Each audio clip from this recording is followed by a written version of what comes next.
Indrajit study point में आप सभी का स्वागत है। हम पढ़ रहे हैं एनसीईआरटी क्लास 10 अध्याय 5 जन संघर्ष और आंदोलन भाग 3, जिसमें हम पढ़ेंगे वर्ग विशेष के हित समूह और जन सामान्य के हित समूह। चलिए इसको शुरू करते हैं। कविता जैसा है तो इसी को भी शुरू कर देते हैं। हित समूह अमूमन समाज के किसी खास हिस्से अथवा समूह के हितों को बढ़ावा देना चाहते हैं। ये लोग जो हित समूह के लोग होते हैं समाज के किसी खास हिस्से को, खास हित को आगे बढ़ाना चाहते हैं। मंजूर संगठन और मजदूर संगठन, यहाँ पर मजदूर लिखा है लेकिन मैंने मंजूर बोला, क्यों? मंजूर संगठन जो साथ रहना चाहते हैं और मजदूर संगठन जिनको साथ में लेकर रखा जाता है। व्यवसायिक संघ और पेशेवर वकील, डॉक्टर, शिक्षक इत्यादि। तो ये लोग के निकाय इस तरह के दबाव समूहों के उदाहरण है। ये लोग ही समूह बनाकर दूसरे पर दबाव करते हैं, दबाव डालते हैं। ये दबाव समूह वर्ग विशेषी होते हैं क्योंकि ये समाज के किसी खास तबके, मसलन मजदूर, कर्मचारी, व्यवसायी, उद्योगपति, धर्म विशेष के अनुयायी अथवा किसी खास जाति आदि का प्रतिनिधित्व करते हैं। ये दबाव समूह कैसे हो जाते हैं? कि ये लोग समाज के किसी खास तबके, खास हिस्से को, मजदूर, जैसे मजदूर का मसला, कर्मचारी का मसला, व्यवसाय का मसला, उद्योगपति का मसला, धर्म विशेष का मसला को ये लोग आगे बढ़ाते हैं और खास जाति आदि का प्रतिनिधित्व करते हैं। ऐसे दबाव समूह का मुख्य सरोकार पूरे समाज का ही बल्कि अपने सदस्यों की बेहतरी के कल्याण करना है। देखो इस इधर के टोपी पे ये लोग, टोपी के जगह पे ये लोग मरई का कुछ पहनते हैं बीन कर। इसका नाम क्या है मुझे तो नहीं मालूम, लेकिन देखो इधर के लोग किस तरह इसको किए हैं पहन कर। मुक्का दिखा रही है कि हम भी आंदोलन करने जा रहे हैं। कुछ संगठन समाज के किसी एक तबके के ही हितों का प्रतिनिधित्व नहीं करते। कुछ संगठन केवल एक ही तबके का प्रतिनिधित्व नहीं करते, अलग अलग तबके का भी, अलग अलग लोगों के हित का भी प्रतिनिधित्व करते हैं। ये संगठन सर्वसामान्य हितों की नुमाइंदगी करता है। और ये जो संगठन होता है सर्वसामान्य, हर किसी के लिए नुमाइंदगी करता है, मतलब हर किसी के लिए बात करता है, जिनकी रक्षा जरूरी होती है। संभव है ऐसा संगठन जिस उद्देश्य को पाना चाहता है उसे उसके सदस्य को कोई लाभ नहीं होता है। बोलिविया और फेडेकोर नाम का संगठन ऐसे ही संगठन का उदाहरण है जो किसी एक उद्देश्य को नहीं, सबके लिए वो काम करना चाहते हैं और सबके लिए वह काम करते हैं। नेपाल के मामले में हमने देखा है कि मानव अधिकार के संगठनों ने भी भागीदारी की थी। मानव अधिकार का जो संगठन होता है वो लोग भी इसमें आए थे। हमने ऐसे संगठनों के बारे में कक्षा 9 की किताब में पढ़ चुके हैं इसके बारे में। एक दूसरे किस्म के संगठनों को जन सामान्य के हित समूह अथवा लोक कल्याणकारी समूह कहते हैं। देखो बात यहाँ पर, जो दूसरे किस्म के संगठन होते हैं ना, जो जन सामान्य के लिए लड़ते हैं, हित समूह के लिए लड़ते हैं, उनको लोग कल्याणकारी समूह कहते हैं। क्या कहते हैं? कल्याणकारी समूह कहते हैं।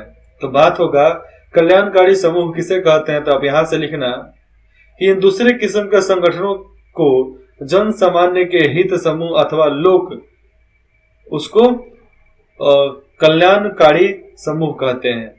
ऐसे संगठन किसी खास हित के बजाय सामूहिक हित का प्रतिनिधित्व करता है। और ये कल्याणकारी समूह एक खास तबके का नहीं, केवल कि सामाजिक हितों, इसके बजाय ये सामूहिक हित, मतलब सबके लिए काम करते हैं। इनका लक्ष्य अपने सरदारों की नहीं, ये देखो इनका बात है, सरदारों और सदस्यों, सरदार मतलब इनका जो नेता है, नेता के लिए नहीं, सदस्यों के लिए नहीं।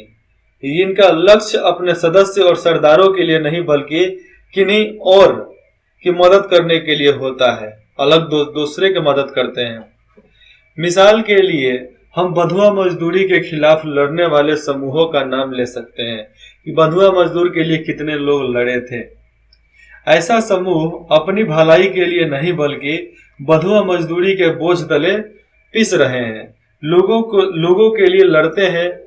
कुछ मामलों में संभव है कि जन सामान्य के हितों का प्रतिनिधित्व करने वाले समूह ऐसे उद्देश्य को साधन के लिए आगे आए जिससे बाकियों के साथ साथ उन्हें भी फायदा होता है। उदाहरण के लिए बमसेफ का फुल फॉर्म हो जाएगा backward and minorities communities employees federation, जिसको इंग्लिश से बोलते हैं BAMCEF का नाम दिया जा सकता है उसको। यह मुख्यतः सरकारी कर्मचारियों का संगठन है जो जातिगत भेदभाव के खिलाफ संगठन करती है और लड़ती है। ये जितना भी आप चित्र देखे हो अभी ऊपर से नीचे तक, जमीन के अधिकार को लेकर विरोध प्रदर्शन पश्चिमी जावा इंडोनेशिया के किसान सन 2004 के एक दिन पश्चिम जावा इंडोनेशिया के लगभग 15,000 भूमिहीन किसान इंडोनेशिया की राजधानी जकार्ता पहुंचे। किसान अपने परिवार के साथ आए थे और भूमि सुधार की मांग कर रहे थे। किसानों का कहना था कि हमें अपने फॉर्म वापस लौटा दिए जाएं। वे विश्व व्यापार संगठन और उसके विध्वंसक नियम कानूनों का विरोध कर रहे थे। प्रदर्शनकारियों का नारा था, जमीन नहीं तो वोट नहीं, जमीन नहीं तो वोट नहीं। उनका ऐलान था कि अगर किसी उम्मीदवार ने भूमि सुधार का पक्ष नहीं लिया है तो इंडोनेशिया में तो रहे राष्ट्रपति पद से पहले प्रत्यक्ष चुनाव का बहिष्कार करेंगे। अब यहाँ पर है, इंडोनेशिया में हो रहे राष्ट्रपति पद का जो चुनाव हो रहा है उसका हम बहिष्कार करेंगे। तो यहाँ पर दिया जा रहा है जो ये वाले backward and minority communities employees federation का जो इधर बना था संगठन जो बना, ये किसके लिए? जो सरकारी कर्मचारी होते हुए भी जातिगत भेदभाव के लिए अभियान चलाता था और अभियान चलाता है। यह संगठन जातिगत भेदभाव के शिकार अपने सदस्यों की समस्याओं को देखता है। बात यहाँ पर क्या हो जा रही है, देखो यहाँ पे यह संगठन जातिगत भेदभाव के शिकार हुए सदस्यों के समस्याओं को देखता है, उनका जो भी दिक्कत होता है उसको सुलझाता है। लेकिन इसका मुख्य सरोकार सामाजिक न्याय और पूरे समाज के लिए सामाजिक समानता को हासिल करना है। सामाजिक समानता को मतलब समाज में हर किसी को एक सामान्य का दर्जा मिले। आगे देखेंगे आंदोलनकारी समूह। दबाव समूह के सामने किसी आंदोलन में कई तरह के समूह शामिल रहते हैं, कई तरह के समूह से मिल जाएंगे। ऊपर कुछ उदाहरण दिए गए हैं जिससे उनकी एक साधारण विशेषता का संकेत मिलता है। अधिकतर आंदोलन किसी खास मुद्दे पर केंद्रित होती है। जो भी आंदोलन होता है उसका मुद्दा एजेंडा कुछ अलग होता है, लेकिन हर बार वैसा नहीं होता है, लोगों के लिए भी होता है। ऐसे आंदोलन एक सीमित समय सीमा के भीतर किसी एक लक्ष्य को पाना चाहती है।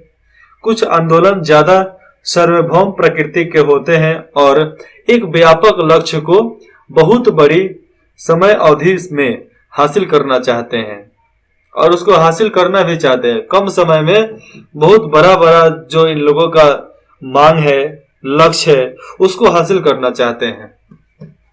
नेपाल में उठे लोकतंत्र के आंदोलन का विशिष्ट उद्देश्य क्या था? राजा को अपने आदेशों को वापस लेने के लिए बाध्य करना। मतलब राजा जो आदेश दिया है कि हम लोकतंत्र को नहीं मानते, उसको वापस लेने के लिए और लोकतंत्र को फिर से स्थापित करने के लिए। इन आदेशों के द्वारा राजा ने लोकतंत्र को समाप्त कर दिया था। भारत में नर्मदा बचाओ आंदोलन ऐसे आंदोलनों का अच्छा उदाहरण है, जहां पर हिंदुस्तान में भी गुजरात में हुआ था नर्मदा बचाओ आंदोलन। नर्मदा नदी पर बनाए जा रहे सरदार सरोवर बांध के कारण लोग भी स्थापित हुए, वहां से लोगों को हटना पड़ा क्योंकि आदिवासी समुदाय वहां पर रहता था। यह आंदोलन इसी खास मुद्दे को लेकर शुरू हुआ था कि नर्मदा को बचाओ। ये सब कौन किया था? सरकार किया था। आज कौन सरकार है? दूसरा सरकार है। फिर भी लोगों को दिक्कत होता है। क्यों दिक्कत होता है? लोग है भैया, इनको रोटी नहीं पचती ठीक से, काड़ी लेकर पचाना पड़ता है। इसका उद्देश्य बांध को बनाने से रोकना था। धीरे धीरे इस आंदोलन ने व्यापक रूप धारण कर लिया। इसने सभी बड़े बांधों और विकास के उस मॉडल पर सवाल उठाया जिसमें बड़े बांधों को अनिवार्य साबित किया जाता है।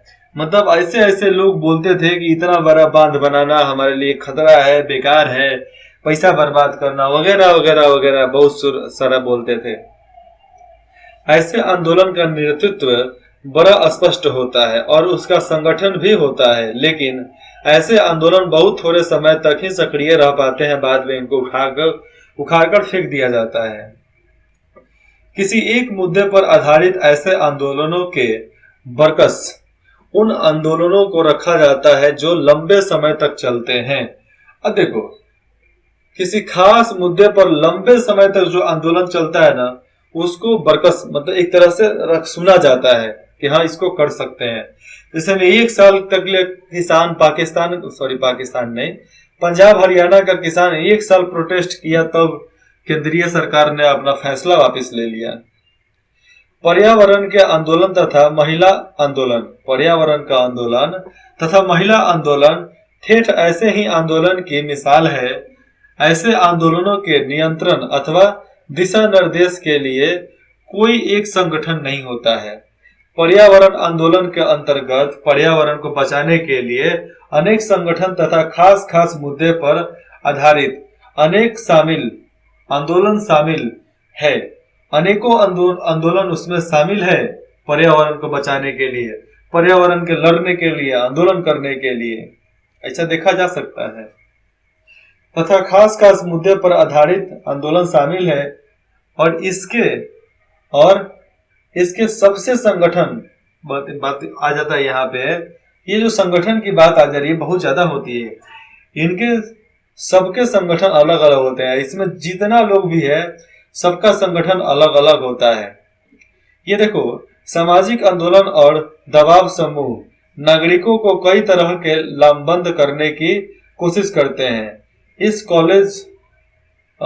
कॉलेज में कुछ ऐसे ही तरीकों को दिखाया जाता है। देखो कॉलेज में क्या पढ़ाया जा रहा है, शांति, we are our dear ones, मैं आपके हूं। आगे है अनहद गौजे, ये नाम ठीक से नहीं दिख रहा है। और इधर है प्लेस, पीस, शांति, इंग्लिश में शांति, हिंदी में शांति, उर्दू में शांति, और ये पता नहीं कौन सा भाषा में शांति है। यहाँ पर देखो चापाकल से ये लोग पानी भर रहे हैं। यहाँ पर देखो, कई लोकतांत्रिक सरकारें अपने नागरिकों को सूचना का अधिकार आरटीआई प्रदान करती है। उसका अधिकार नियमित 2005 हमारी संसद द्वारा पारित एक ऐतिहासिक कानून है। नागरिक इस कानून के अंतर्गत सरकारी कार्यालयों से उनकी विभिन्न गतिविधियों की जानकारी प्राप्त कर सकते हैं। क्या आप ऐसा सोचते हैं कि यह कार्टून इस कानून के पालन में नौकरशाह की अवरुद्ध भूमिका को बढ़ा चढ़ा कर लिखता है? हाँ कि ना में जवाब देना है। नेतृत्व भी अलहदा और नीतिगत मामलों पर अक्सर इनकी राय अलग अलग होती है। नेतृत्व जो भी करे, कुछ भी हो, लेकिन नीतिगत मसला जब होता है ना, सबका राय अलग अलग हो जाता है, छिटा जाते हैं सब। इसके बावजूद एक व्यापक उद्देश्य के ये साझेदार है। व्यापक उद्देश्य इनका भी है और इनका दृष्टिकोण एक जैसा है। दृष्टिकोण कैसा है? एक जैसा है। इसी वजह से इन्हें एक आंदोलन यानी पर्यावरण आंदोलन का नाम दिया जाता है। कभी कभी ऐसे व्यापक आंदोलन का एक ढीला ढाला सा सर्व समावेश संगठन होता है। क्या होता है? सर्व समावेश संगठन होता है। मिसाल के लिए national alliance for people's movement, जिसको बोलते हैं एनपीएम, ऐसे ही संगठनों का एक संगठन है। क्या है? ऐसे ही संगठनों का एक संगठन है ये, जिसमें सब आ जाते हैं। नेशनल, यहाँ पर नाम ही है इनका, national alliance for people's movement, peoples के लिए, चाहे कोई के भी पीपल्स है, कहाँ के भी लोग हो, उससे मतलब नहीं होता इन लोगों के लिए।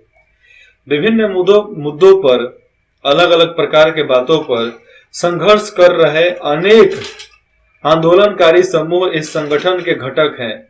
यह संगठन अपने देश में अनेक जन आंदोलन की गतिविधि में तालमेल बैठाने का काम करती है।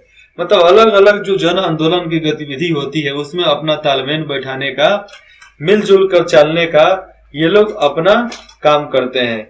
और थोड़ा सा मिलजुल कर हम भी चल लें, आगे आंदोलन में हम हाथ बटा लें, सब अपना अपना हाथ बटाने के लिए ही उसमें चले आते हैं। चलो भैया ठीक है। दबाव समूह और आंदोलन, दबाव समूह और आंदोलन राजनीति पर कैसे असर डालते हैं, सवाल है जिसका जवाब आपको देना है। दबाव समूह और आंदोलन राजनीति पर कई तरह के असर डालते हैं। कैसे? सुनो, यहाँ पे आराम से सुनो। दबाव समूह और आंदोलन अपने लक्ष्य तथा गतिविधियों के लिए जनता का समर्थन और सहानुभूति हासिल करने की कोशिश करते हैं और जनता को साथ लेकर चलते हैं। इसके लिए सूचना अभियान चलाता है और चलता भी है, और सूचना अभियान चलाना भी है, बैठक आयोजित करना और अथवा अर्जी दायर करना जैसे तरीकों का सहारा लिया जाता है। ऐसे अधिकतर समूह मीडिया को प्रभावित करने की कोशिश करते हैं ताकि उनके मामलों पर मीडिया ज्यादा ध्यान दे, उनके बातों पर मीडिया ज्यादा ध्यान दे। ऐसे समूह अक्सर हड़ताल अथवा सरकारी कामकाज में बाधा पहुंचाने जैसे उपाय का काम करते हैं। ऐसे लोग क्या करते हैं? हड़ताल करते हैं और सरकारी कामकाज में बाधा लगाते हैं, बाधा डालते हैं। ये अखबार का कटिंग आपने देखा? नहीं देखा ना? Muscles money power the rule of the roots in the PDS से आरटीआई एक्टिव्स।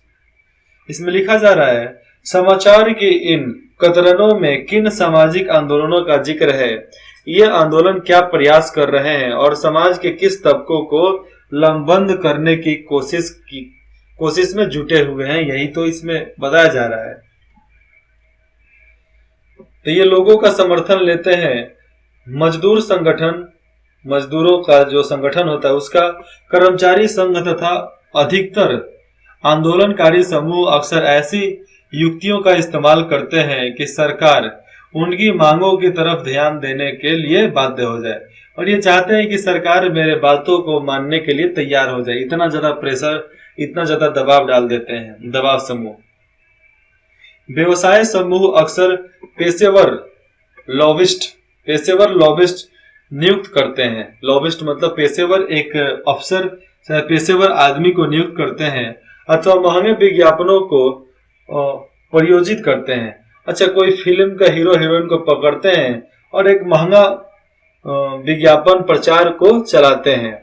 दबाव समूह अथवा आंदोलनकारी समूह के कुछ व्यक्तिगत सरकार को सलाह देने वाली समितियों और अधिकतर निकायों में शिरकत कर सकते हैं। मतलब बहुत सारे बातों में ये लोग शामिल हो सकते हैं और आगे की बातों को सहमति पूर्वक आगे बढ़ा सकते हैं, चाहे आंदोलन कर सकते हैं। हालांकि दबाव समूह और आंदोलन दलीय राजनीति में सीधे भाग नहीं लेते। दलीय राजनीति जो होती है उसमें सीधा भाग ये लोग नहीं लेते हैं। पार्लियामेंट में कोई भी आंदोलन का लोग जाकर नहीं बैठ सकता है। पार्लियामेंट हो गया, पार्लियामेंट में लोकसभा, राज्यसभा, विधानसभा में ये लोग नहीं बैठ सकते हैं। आगे देखिए, अधिकतर आंदोलन किसी राजनीतिक दलों से संबंध नहीं होते, लेकिन उनका एक राजनीतिक पक्ष होता है। आंदोलनों की राजनीतिक विचारधारा होती है और बड़े मुद्दों पर उनका राजनीतिक पक्ष होता है। राजनीतिक दल और दबाव समूह के बीच का रिश्ता कई रूप धारण कर सकता है, जिसमें कुछ प्रत्यक्ष होते हैं तो कुछ अप्रत्यक्ष होते हैं। कुछ मामलों में दबाव समूह राजनीतिक दलों द्वारा ही बनाए जाते हैं। देखो, कुछ मामले हैं यहाँ पे कि दबाव समूह केवल राजनीतिक दलों के द्वारा बनाया जाता है अथवा उनका नेतृत्व राजनीतिक दल के नेता करते हैं। कौन करते हैं? राजनीतिक दल के नेता। कुछ दबाव समूह राजनीतिक दल की एक खास शाखा के रूप में, कुछ दबाव समूह राजनीतिक दल के एक भाग के रूप में काम करता है, एक पार्ट के रूप में काम करता है। उदाहरण के लिए भारत में अधिकतर मजदूर संगठन और छात्र संगठन का या तो बड़े राजनीतिक दलों द्वारा बनाए गए हैं अथवा उनकी संबद्धता राजनीतिक दलों से है। वो राजनीतिक दलों से जुड़े हैं, नहीं तो राजनीतिक दल ही उसको बनाया है। लेकिन अपने मन से भी बना जा सकता है, अपने अधिकार से भी बना जा सकता है। ऐसे दबाव समूहों के अधिकतर नेता अमूमन किसी न किसी राजनीतिक दल के कार्यकर्ता और नेता होते हैं। यहाँ पर लिखा गया है कि ऐसे दबाव समूह के अधिकतर नेता किसी न किसी राजनीतिक दल से जुड़े हुए होते हैं। कभी कभी आंदोलन राजनीतिक दल का रूप अख्तियार कर लेता है, मतलब जो आंदोलन होता है राजनीतिक दल भी बन जाता है। उदाहरण के लिए विदेशी लोग जो थे उनके लिए विरुद्ध छात्रों ने असम आंदोलन चलाया। जब अंग्रेज राज करते थे, अंग्रेजों का शासन था, उस समय छात्र जो थे अंग्रेजों के विरुद्ध, विदेशियों के विरुद्ध एक आंदोलन चलाया। जब इस आंदोलन की समाप्ति हुई तो इस आंदोलन ने असम गण परिषद का रूप ले लिया। सन 1930 और 1940 के दशक में 1930 से 1940-50 के दशक तक तमिलनाडु में समाज सुधार आंदोलन चले थे। डीएमके और एआईएडीएमके जैसे पार्टियों की जड़ें इन समाज सुधार आंदोलनों में ढूंढी जा सकती है। ये लोग बढ़ चढ़ के उसमें हिस्सा भी लिए थे। अधिकांशतः दबाव समूह जो होते हैं और आंदोलन का राजनीतिक दलों से प्रत्यक्ष संबंध नहीं होता है। दोनों परस्पर विरोधी पक्ष लेते हैं, फिर भी इनके बीच संवाद कायम रहता है और सुलह की बातचीत चलते रहती है इनके बीच में। आंदोलनकारी समूहों ने नए नए मुद्दे उठाए हैं और राजनीतिक दलों ने इन मुद्दों को आगे बढ़ाया है। राजनीतिक दलों के अधिकतर नए नेता दबाव समूह अथवा आंदोलनकारी समूह से आते हैं। और राजनीतिक दल में देखोगे बड़े बड़े नए नेता जो आते हैं, ये जहां से भी आते हैं ये दबाव समूह से ही आते हैं। चाहे स्कूल का नेता हो, कॉलेज का नेता हो, चाहे समाज का नेता हो, यही नए नेता बनकर आंदोलनकारी से निकलकर ये राजनेता बन जाते हैं। अगले भाग में पढ़ेंगे क्या दबाव समूह और आंदोलन के प्रभाव सकारात्मक होते हैं। क्या दबाव समूह और आंदोलन का प्रभाव सकारात्मक मतलब सही होता है कि नहीं होता है, इस पर हम पढ़ेंगे। ये सवाल है, इसका जवाब मैं अगले भाग में बताता हूँ।